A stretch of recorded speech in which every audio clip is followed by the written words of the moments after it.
Thank you for joining me for Moments to Ponder Ruth. I'm Betsy Marvin, and this is episode 46.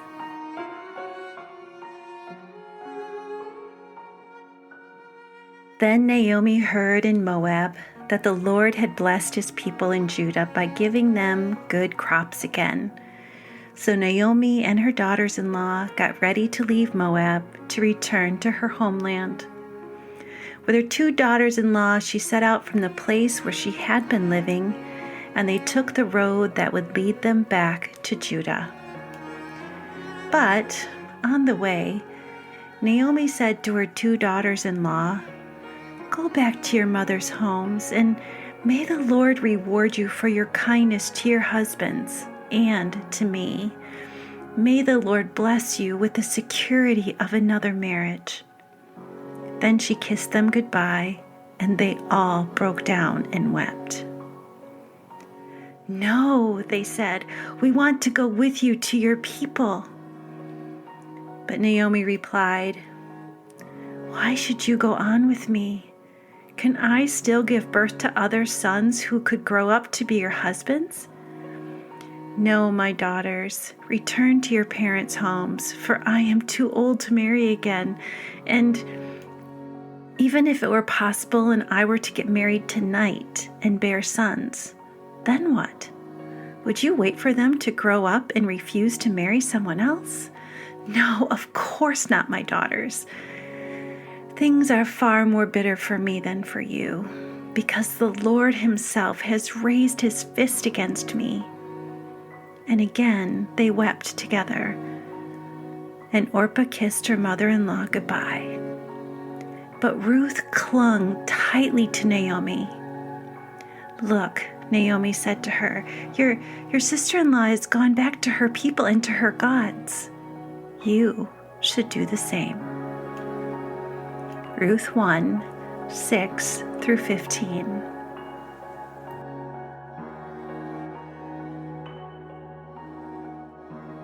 The more I study the book of Ruth, the more I have come to realize that although this book is entitled Ruth, it's really a story of Naomi.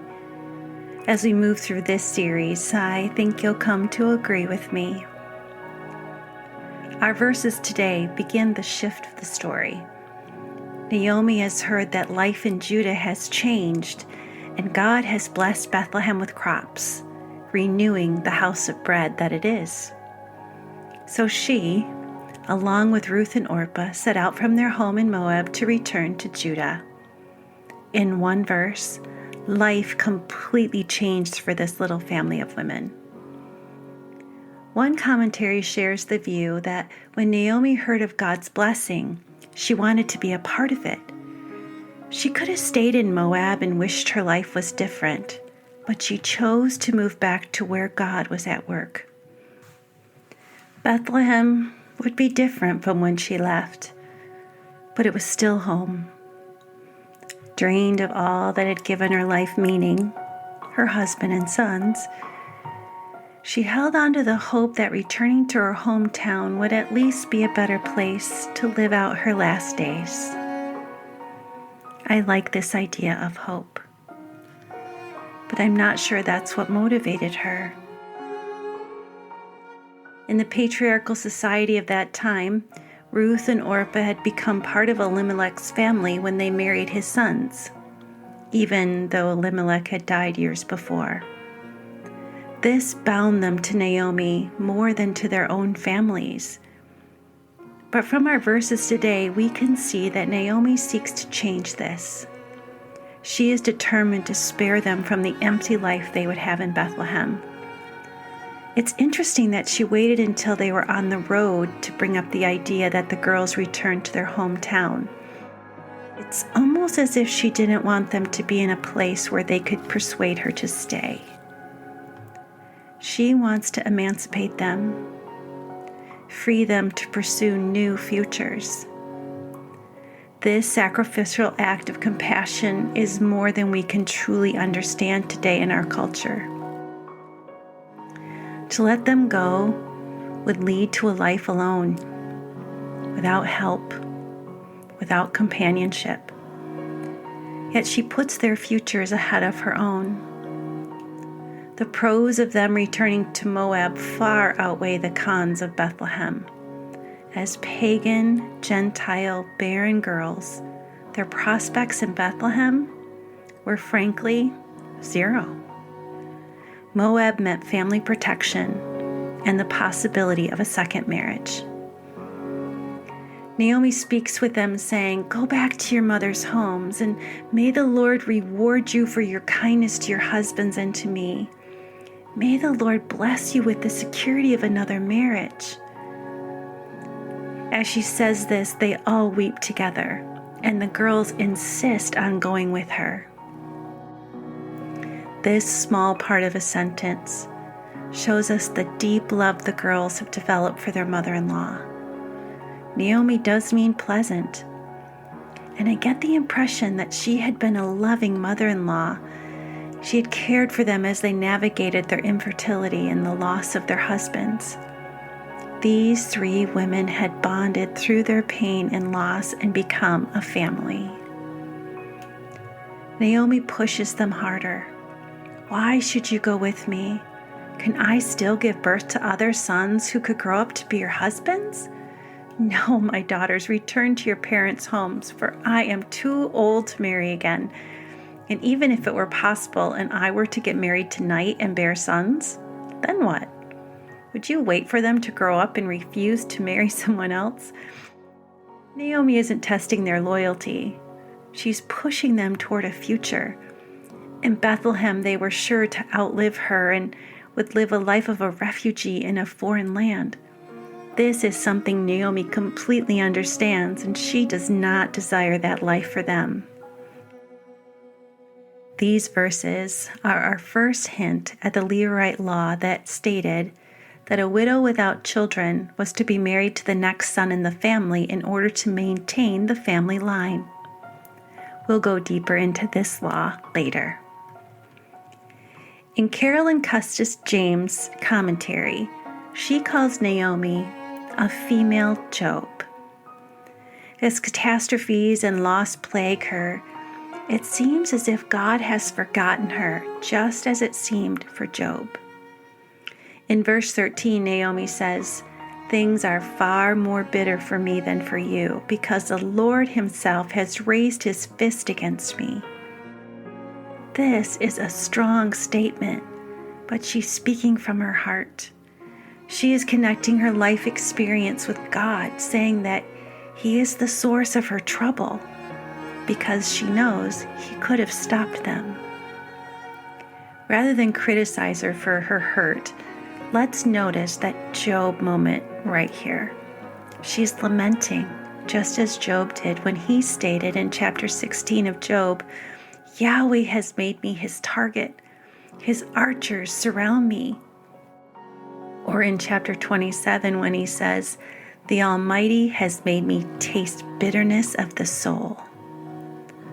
Both Job and Naomi were suffering, and they show us what it looks like to be honest with God. I get it. Maybe you do too. That moment when you just don't understand and wonder what God is up to.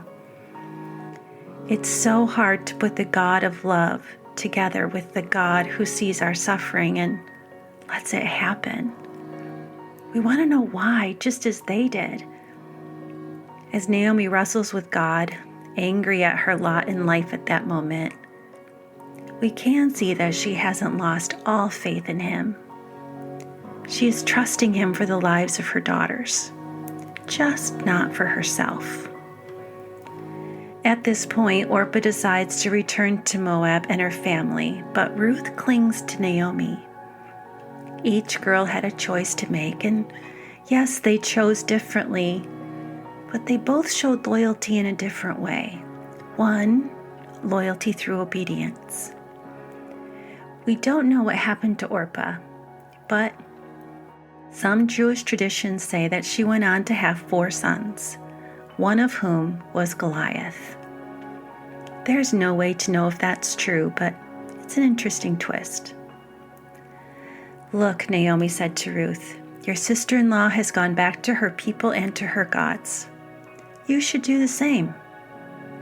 This is the third push.